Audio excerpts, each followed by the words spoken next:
I don't need you to fix my MS. I don't need you to Google cures at 2 a.m.s. I don't even need you to understand everything about demyelination. But there are a few things I really wish you understood, like why I cancel plans. Why I look fine, but I'm not fine. Why just push through is the worst motivational speech I've ever heard.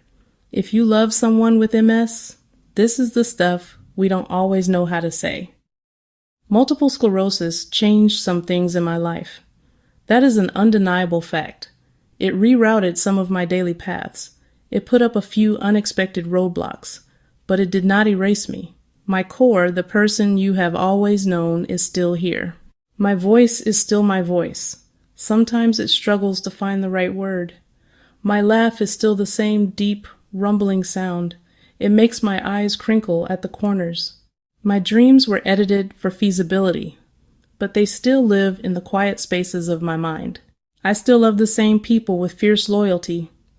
I still get ridiculously excited about the first snowfall. I find immense comfort in the smell of old books. I still sing badly, loudly in the car when my favorite song comes on. MS moved some furniture around in the house of my life. It didn't tear the whole thing down. It changed how I do certain things. It didn't change who I am while I'm doing them. Please don't look at me and see only a diagnosis. See me. Sometimes I need more time to get ready. Sometimes I need more rest after an outing. Sometimes chopping vegetables feels like climbing a mountain. None of this means I am not me. It means my body follows a different set of rules now. Please remember my humor, my shield and soft landing place. I will still make terrible puns. I will still find the absurd in the difficult.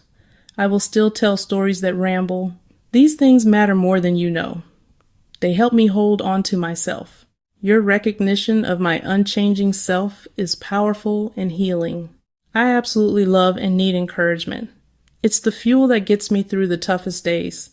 Hearing a genuine, "You can do this," when I'm facing a challenge feels like a warm hug for my spirit. However, there is a very fine line between helpful encouragement and harmful minimizing. Helpful. What do you need from me? I'm here for you. We can adjust the plan however you need. I believe you. Not helpful. At least it's not cancer. Everyone gets tired. You are so strong, you'll be fine. These minimizing lines try to rush past the discomfort of my reality. They make me feel like my authentic experience is too much. If you're not sure what to say, try something short and true. This sounds really hard. I'm listening. Sometimes bearing witness is the most encouraging act of all. Gold star for effort.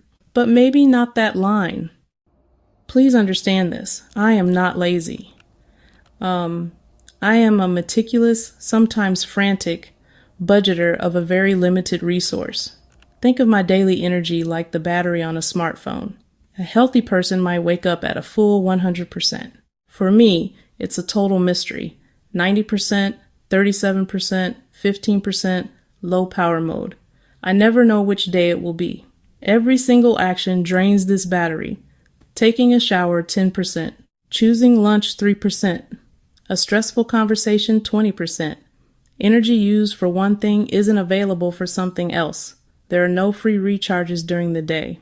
Going to a dinner party tonight means borrowing energy from tomorrow. Tomorrow, I might be a completely non-functional human, a decorative plant on the sofa. This is not about willpower or attitude. It's about physical capacity. My nervous system is working overtime for basic functions, so there's less energy for everything else. Budgeting energy means constant, difficult choices. Saying no to a spontaneous night out because of a morning appointment. Saying yes to a quiet coffee at noon. Declining a walk in the park afterward. Planning rest like a work appointment. You can help with this budget. Offer specific, low-energy options. Come over for just 1 hour, or we can bring pizza to your place. Offer a ride home so I don't have to drive. Praise my choice when I make it. Saying, "Thank you for telling me what you need," validates my self-care. It removes the guilt I often feel for not being able to do more. If I go to dinner tonight, tomorrow I might be a decorative houseplant. It's not about willingness. It's about capacity. One of the cruelest tricks MS plays is that it is often completely invisible. I can have a smile on my face, I can be wearing nice clothes, I can have my hair done, and inside, my body can be in a state of absolute chaos. I can be laughing at your joke, then a wave of intense fatigue washes over me.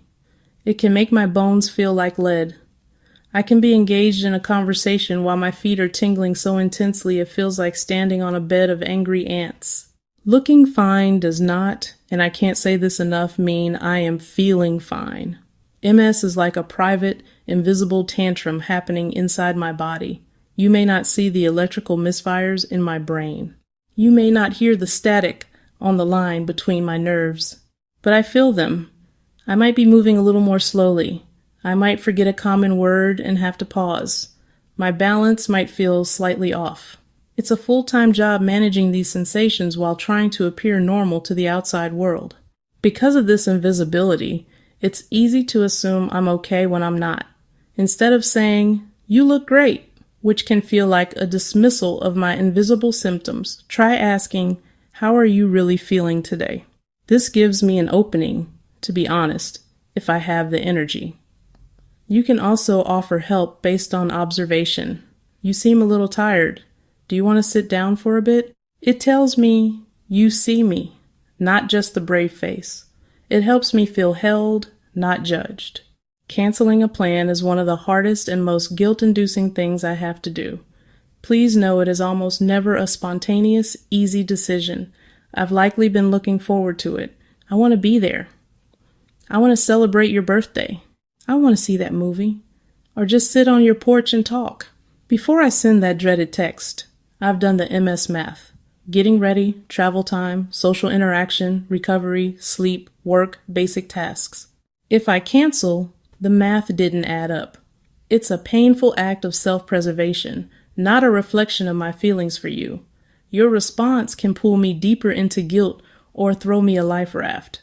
The kindest replies, "I'll miss seeing you. Thanks for letting me know. Let's try again another time soon." Sometimes I'll joke. My battery is in the red today, so I have to reschedule my participation in society. Laugh with me. It helps. But please, believe the reason behind the joke. When I cancel, I already feel bad. I don't cancel because I don't care.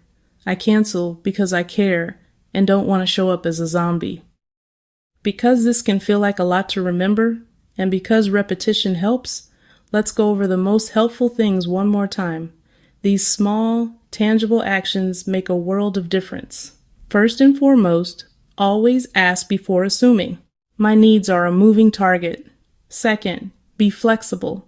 Hold plans loosely and be willing to change them.